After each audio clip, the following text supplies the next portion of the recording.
ఈ రాష్ట్రంలో నిన్న గత సంవత్సర కాలంగా జాగృతి ఆధ్వర్యంలో చేస్తున్నటువంటి ఉద్యమానికి, అనేక బీసీ సంఘాలు చేస్తున్నటువంటి పోరాటాలకు, వివిధ రాజకీయ పక్షాలు చేస్తున్నటువంటి పోరాటాలకు స్పందించినటువంటి ప్రభుత్వం మరి బీసీ కుల జనగణనకు సంబంధించి కొంత డేటాను రిలీజ్ చేయడం జరిగింది. వాస్తవానికి ఇది భారతదేశంలో ఉన్నటువంటి పరిస్థితులన్నీ గమనంలోకి తీసుకుంటే ప్రజాస్వామిక వాదులందరూ కూడా స్వాగతించాల్సినటువంటి క్షణం. డెఫినెట్గా ప్రజాస్వామ్యాన్ని బలోపేతం చేసే దిశలో ఒక మంచి ముందడుగు పడింది.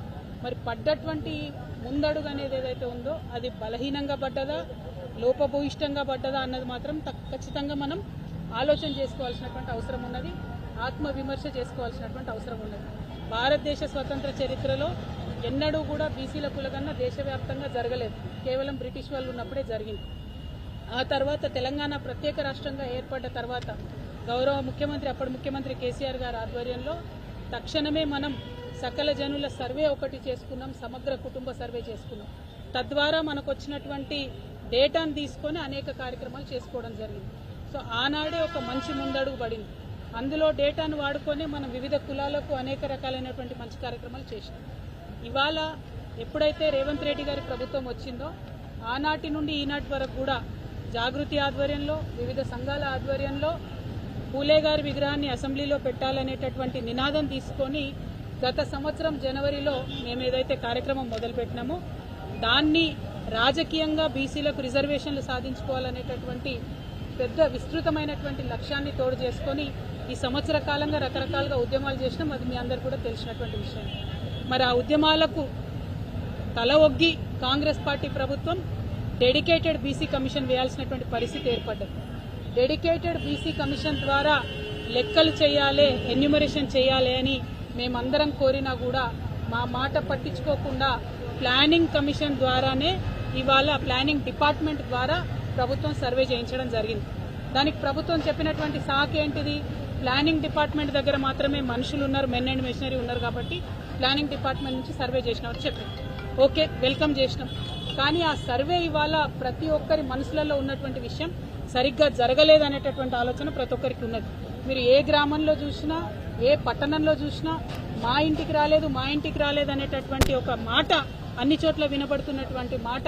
ఇది నేను చెప్తున్నది కాదు, అన్ని కుల సంఘాలు, అన్ని రాజకీయ పక్షాలు ప్రతి ఒక్కరు కూడా మాట్లాడుతున్నటువంటి మాట. ఒకవేళ సర్వే సమగ్రంగా జరగకపోతే మరి ప్రభుత్వం ఇచ్చినటువంటి డేటా కరెక్టా కాదా అనేటటువంటి అనుమానం ఒకటి వస్తున్నది. ఇవాళ మీకు ఇక్కడ ఒక లెక్క నేను చెప్పదలిసి చాలా ముఖ్యమైనది, తెలంగాణ సమాజానికి చేరవేయవలసిందిగా మీడియా మిత్రులు నేను కోరుతా ఉన్నా. ఈ దేశంలో 2011లో జనాభా లెక్కలు చేయడం జరిగింది. 2011లో చేసినటువంటి జనాభా లెక్కలలో మన తెలంగాణ ప్రాంతంలో 83 లక్షల ఇండ్లు అంటే 83 lakh హౌస్ హోల్డ్స్ ఉన్నాయని చెప్పింది. ఆనాడు వాళ్ళు చెప్పినటువంటి జనాభా, కేంద్ర ప్రభుత్వం చేసిన జనాభా లెక్కల్లో 3,50,00,000 మంది జనాభా ఉందని చెప్పింది. ఏది 2011. 2014లో ఎప్పుడైతే తెలంగాణ రాష్ట్రం ఏర్పడ్డదో కేసీఆర్ గారు నిర్వహించినటువంటి సమగ్ర కుటుంబ సర్వే ఒకటే రోజులో చాలా పటిష్టంగా విదేశాలలో ఉన్న మన వాళ్ళని కూడా ఇంటికి రప్పించి చేసినటువంటి సర్వేలో వచ్చిన లెక్కలు ఏంటంటే 1,03,00,000 హౌస్ హోల్డ్స్ ఉన్నాయి మన దగ్గర. 1,03,00,000 హౌస్ హోల్డ్స్, 3,68,00,000 జనాభా అని ఆనాడు మనం అనుకున్నాం. అంటే కేవలం 4 ఏళ్లలో 2011లో పెట్టినటువంటి చేసిన లెక్కల నుంచి 2014లో చేసినటువంటి లెక్కలకే 20 లక్షల ఇండ్లు పెరిగినాయి ఆనాటికి. అది పక్కన పెడితే ఇవాళ 2014 నుంచి 2024 సంవత్సరంలో ఉన్నాం. 10 సంవత్సరాల తర్వాత వాళ్ళు లెక్క పెట్టేటప్పటికి చెప్తుంది, ఇది మనం ఉన్నది 25లో కానీ వాళ్ళు లెక్క పెట్టింది 24లో. ఆ 24లో చేసినటువంటి లెక్కలో 10 ఏళ్ల తర్వాత చేసినటువంటి లెక్కలో కాంగ్రెస్ ప్రభుత్వం ఏం చెప్తుంది? 1,15,00,000 ఇండ్లు ఉన్నాయని చెప్తున్నారు. 1,15,00,000. జనాభా ఎంత అని చెప్తుంది? 3,70,00,000 అని చెప్తుంది. మనకు 11 నుంచి 14 వరకు చేసినటువంటి లెక్కలలోనే సంవత్సరానికి 6 లక్షల కుటుంబాలు పెరుగుకుంటూ పోయినాయి. ఆ లెక్కన చూసుకుంటే ఈ 10 ఏళ్లలో ఎన్ని ఇండ్లు పెరగాలి? కనీసం 60 లక్షల కుటుంబాలు పెరగాలి. మనము టీఆర్ఎస్ పార్టీలో మనము 2023 వరకు అంటే 10 సంవత్సరాల్లో ఇచ్చినటువంటి కళ్యాణ లక్ష్మి చెక్కులే, అంటే పేదవారికి ఇచ్చేటటువంటి కళ్యాణ లక్ష్మి చెక్కులే 13,78,000 ఉన్నాయి. అంటే అట్లీస్ట్ కొత్తగా 13,78,000 మంది కుటుంబాలు క్రియేట్ అయినాయి. కానీ ఈ ప్రభుత్వం చెప్పే లెక్కలు ఎట్లున్నది? 12 లక్షలు కూడా పెరిగినాయని చెప్తలేదు. అంటే ఇది ఏ లెక్కన చూసినా కూడా, జనాభా లెక్కల ప్రాతిపదిక చూసినా, సమగ్ర కుటుంబ సర్వే ద్వారా చూసినా, కళ్యాణ లక్ష్మి చెక్కుల ద్వారా చూసినా, ఇంకొక డేటా ఉంటుంది, నేషనల్ హెల్త్ మిషన్ అనే డేటా ఉంటుంది. వాళ్ళు 2 ఏళ్లకు ఒకసారి జనరల్గా దేశమంతా లెక్కలు తీస్తుంటారు, శాంపుల్ చేస్తారు, మొత్తం జనాభా లెక్కలు చేయరు, శాంపుల్ చేస్తారు. అది అథెంటిక్గా కేంద్ర ప్రభుత్వం డేటా. అందులో కూడా వాళ్ళు ఏం చెప్తారంటే 50 నుండి 52% బీసీలు ఉన్నారు తెలంగాణలో అని వాళ్ళు చెప్తుంటారు ప్రతి 2 ఏళ్ల కోసం.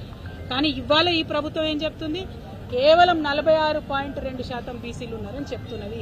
మరి కరెక్టా అన్నటువంటి విషయం ఒక్కసారి రేవంత్ రెడ్డి గారు గుండె మీద చేసుకొని ఆలోచన చేయాలి.